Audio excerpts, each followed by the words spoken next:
आज ही Doubtnut app download करें। Doubtnut पर होगा अब आपके सभी मैथ्स, केमिस्ट्री, फिजिक्स और बायोलॉजी डाउट्स का सफाया। बस अपने क्वेश्चन की फोटो खींचो, उसे क्रॉप करो और तुरंत वीडियो सोल्यूशन पाओ। Download now.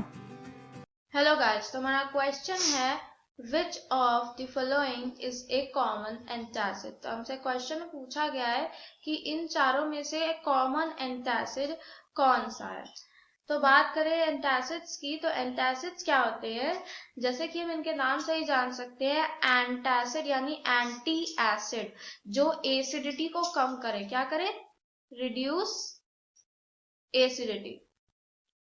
किसी भी तरह की एसिडिटी अगर किसी इंसान को हो जाती है किसी भी वजह से, तो उसे कम करने में जो हेल्प करता है वो होता है हमारा एंटासिड।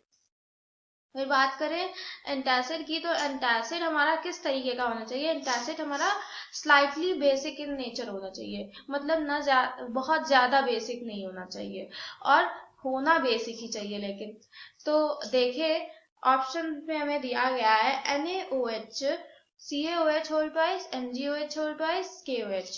तो एसिड जो होता है उसको न्यूट्रलाइज करने के लिए बेस की जरूरत होती है, तो इसीलिए हम एंटासिड को बेसिक इन नेचर यूज करते हैं। फिर बात करें NaOH की, तो NaOH जो हमारा होता है ये क्या होता है, स्ट्रॉन्ग बेस होता है। ये बहुत ही स्ट्रॉन्ग बेस होता है और ये बहुत ही कोरोसिव होता है। इसका इस्तेमाल हम एंटासिड में नहीं कर सकते हैं, तो ये तो हमारा एंटासिड नहीं है। दूसरा है हमारा कैल्शियम हाइड्रोक्साइड।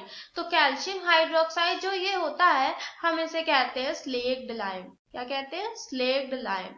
ये होता तो स्लाइडली बेसिक इन नेचर है, लेकिन हम इसका दवाइयों में इस्तेमाल नहीं कर सकते, क्योंकि ये सिर्फ और सिर्फ इस्तेमाल किया जाता है मोर्टार के लिए, प्लास्टर के लिए, सीमेंट के लिए और बिल्डिंग पर्पसेस के लिए। उसके अलावा और किसी पर्पस के लिए नहीं इस्तेमाल किया जाता है कैल्शियम हाइड्रोक्साइड का। तो कैल्शियम हाइड्रोक्साइड हमारा एंटासिड नहीं है, क्योंकि इसका इस्तेमाल किया जाता है बिल्डिंग पर्पसेस के लिए। फिर तीसरा है हमारा MgOH होल ट्वाइस। तो MgOH होल ट्वाइस की बात करें तो ये बहुत ही कॉमनली नोन क्या है, एंटासिड है। It is very commonly known antacid.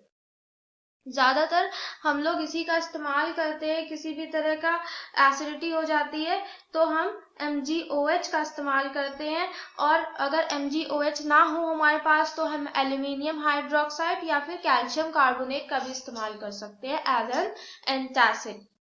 फिर आखिरी आता है हमारा KOH। KOH की बात करें तो KOH भी हमारा स्ट्रॉन्ग बेस होता है। क्या होता है? Strong base. तो इसी वजह से हम इसका इस्तेमाल नहीं कर सकते एंटासिड में। अगर हम इसका इस्तेमाल करेंगे तो ये तो होता है कोरोसिव, तो ये हमारे स्टमक को परेशान कर सकता है, इसीलिए जो है इसका हम इस्तेमाल नहीं करते हैं।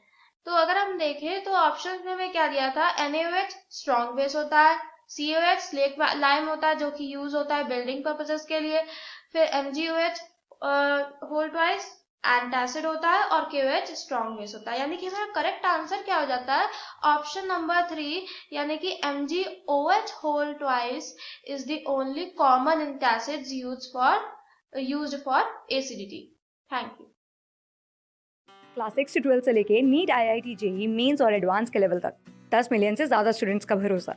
आज ही डाउनलोड करें डाउटनेट ऐप या व्हाट्सएप कीजिए अपने डाउट्स 8400 400 400 पर।